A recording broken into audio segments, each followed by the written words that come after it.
তোমরা সবাই কেমন আছো? আশা করছি তোমরা সবাই খুব ভালো আছো, সুস্থ আছো। আর শুভ সকাল, যেহেতু সকাল 7:30 বাজে, এখন থেকে কিন্তু ব্লগটা শুরু করছি। এটা কিন্তু আমার ফার্স্ট ব্লগ, অনেক আশা নিয়ে করছি। আর প্লিজ সবাই একটু সাপোর্ট করো, তোমাদের সাপোর্ট ছাড়া কিন্তু কিছুই হবে না, আমি একটুকু এগাতে পারবো না তোমাদের সাপোর্ট ছাড়া। আর সকালবেলা তো সমস্ত বাসি পাট সারা হয়ে গেছে, তারপর থেকে সারাদিন কি করব, কি রান্না বান্না করব, কি করব, মানে আমার সারাদিনের লাইফস্টাইল, যেহেতু আমি একজন হাউস ওয়াইফ, সমস্ত কিছুই তোমাদের সঙ্গে শেয়ার করব। হ্যাঁ, যেদিন কোথাও যেদিন যাব সেই ভিডিওটাই তোমাদের সঙ্গে শেয়ার করব। যেহেতু আমি গ্রামে থাকি, সেরকম এখানে কেউ ভিডিও করা পছন্দ করে না, সেই জন্য প্লিজ তোমরা একটু সাপোর্ট করো, যাতে যাতে তোমাদের সাপোর্টে এগিয়ে যায়, আর সবাই যেন আমাকে, আমাদের গ্রামেরও সবাই যেন আমাকে সাপোর্ট করে। আর প্লিজ ভিডিওটা একটু দেখো আর বেশি বেশি করে শেয়ার করো, যাতে আমি তোমাদের সাপোর্টে এগিয়ে যেতে পারি। আর তাহলে চলো ভিডিওটা এখান থেকেই শুরু করছি। সারাদিন দেখতে থাকো, আশা করছি ভালো লাগবে। আর তোমরা উৎসাহ দাও, যাতে আমি আরও ভালো ভালো ভিডিও তোমাদের জন্য বানাতে পারি। তাহলে চলো ভিডিওটা দেখতে থাকো। আর এখানে কিন্তু আমাদের বাড়িতে আজকে মিস্ত্রি লেগেছে জানলার পাল্লার জন্য। জানলার পাল্লা আগে থেকে অর্ডার দেওয়া হয়েছিল, সেই জন্য মিস্ত্রি এসেছে জানলার পাল্লাগুলো লাগাবে বলে। তাহলে চলো, মিস্ত্রি তো চলেই এসেছে। সকাল সকাল তাহলে আমি চাটাও এইদিকে বসিয়ে দিই।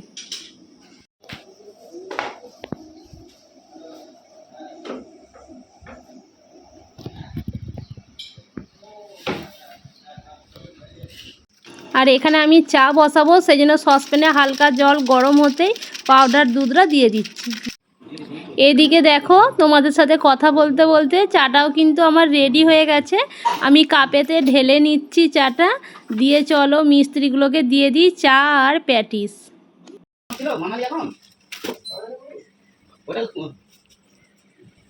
এখানে আমি চিংড়ি মাছ নিয়েছি, চিংড়ি মাছের আজকে মালাইকারি বানাবো।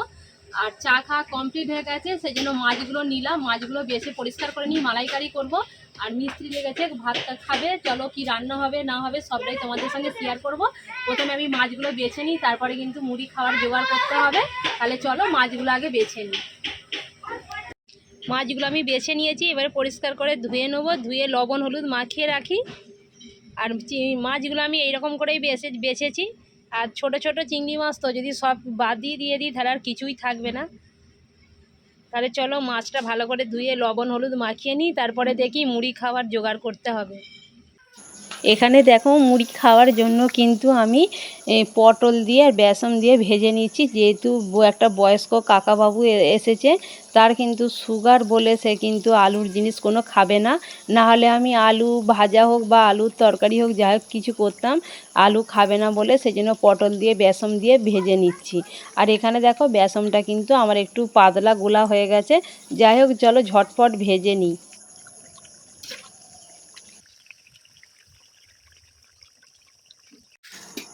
এখানে মুড়ি আমি ঢেলে নিচ্ছি, যেহেতু বেলা হচ্ছে 10টা বেজে গেছে। তাহলে চলো ঝটপট আগে খেতে দিয়ে দিই, তারপরে কিন্তু আমরা খাবো। তাহলে চলো মুড়িগুলো আগে ঢেলে নিই।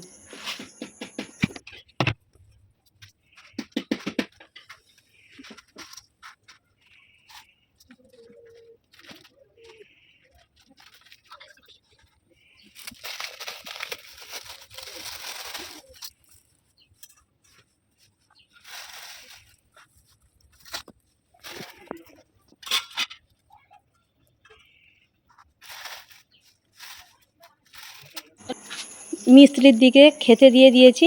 এবারে দেখো, আমার বড় মেয়ে, ছোট মেয়ে আর আমি তিনজনে মিলে একই জায়গায় মুড়ি মাখাচ্ছি, দিয়ে খেয়ে নেব। এখানে ধরানো উনুনেই কিন্তু আমি ভাতটা বসিয়ে দিয়েছি। ভাতটা বসিয়ে দিয়ে একে একে আমি সমস্ত কাজ করে নেব। আনাজ কাটা বলো, কি রান্না হবে সব জোগাড় করে নেব। এখানে আমার ভাতও হয়ে গেছে।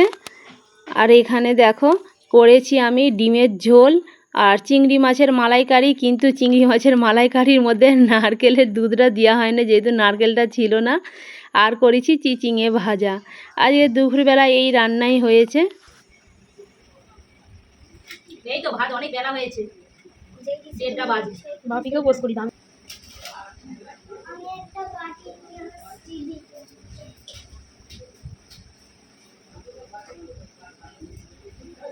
একটা বাটি নিয়ে এসো, তোমার বাটি এনে দেবো।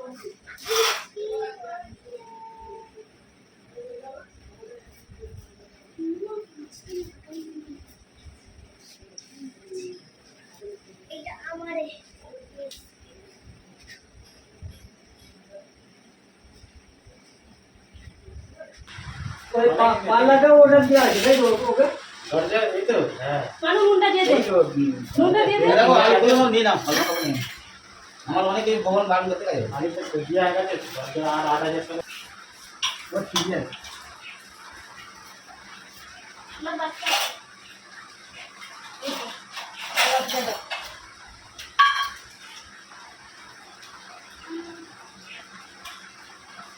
এই আমরা যেদিন যাই যে দুটো দরজা আছে পালি হচ্ছিল সেই ডিজাইনে মেয়েকে যে দুটো পালি হচ্ছে আমরা যেদিন কিনি মানে ওটা দিতে ভালো জায়গায় কাজ দিয়ে পয়সা ছিলিয়ে আর পয়সা দে আর 8000 টাকা হলেই হয়ে যাবে পয়সা পেমেন্ট করে আমাদের বাপিকে ফোন দিয়ে দে কত বাপিকে দিয়ে নিয়ে 3000 টাকা বাড়ি নিয়ে নাও ওদিকে নিয়ে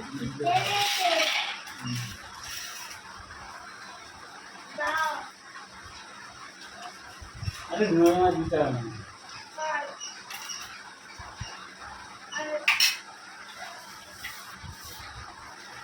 আজকে জোয়ার কমে না সেটার মতো তো বলছে জোয়ার বসে যাওয়া দরকার এ নাই না হবে না না বসে যাবে নুনটা এদিকে নিয়ে নাও আবার ছেড়ে দিই মানু বসে পড় না আবার পরে নিচে নিয়ে নাও আবার এলে পরে থাকবি আর পরে ঘর করতে ঝাড় দিবে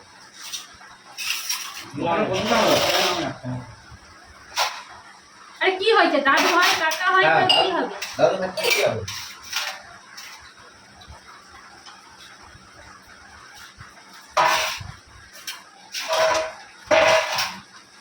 আমাদের মাছ দিনে হয়নি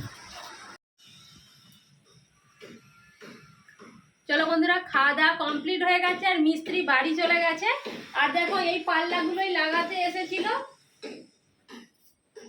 বন্ধ করো এখানের কাঁচটা আবার এখানে চিটফাট হয়ে আছে এই কাঁচটা পাল্টি দিয়ে যাবে লাগাতে গিয়ে কাঁচটা ফেটে গেছে অনেকটা এই যে আর ওই দিকের কাঁচটা এখনো যে কাঁচগুলো মানে বড় হয়ে গেছে মাপের ভজের আবার অন্যদিন পরশুদিন করে এসে আবার মাপ করে কেটে নিয়ে আসে মাপ ভালো করে নিয়ে গেছে কাঁচগুলো কেটে লাগিয়ে দিয়ে যাবে আর এটাও পাল্টে দিয়ে যাবে যাই হোক মিস্ত্রি চলে যাওয়ার পরে যত সব কাঠের গুঁড়ো পড়েছিল সব ঝাঁট দিয়ে মুছে এখন প্রায় বিকাল 3টে বাজে আর প্রচণ্ড গরম বন্ধুরা কি বলবো আর তাহলে চলো আজকের ভিডিওটা এখানেই শেষ করছি আর এর যতটুকু পারলাম তোমাদের সাথে ভিডিওটা শেয়ার করলাম ভালো লাগলে লাইক করো শেয়ার করো আর নতুন হয়ে থাকলে সাবস্ক্রাইব করে পাশে থেকো আর যা অতিরিক্ত গরম ঝাঁট ফাট দিয়ে ঘর ফর মুছে যতক্ষণ না গাটা ধোবো ততক্ষণ পর্যন্ত শান্তি নেই তাহলে চলো বন্ধুরা টাটা আবার নেক্সট ব্লগেতে দেখা হচ্ছে সবাই ততক্ষণ খুব ভালো থেকো সুস্থ থেকো টাটা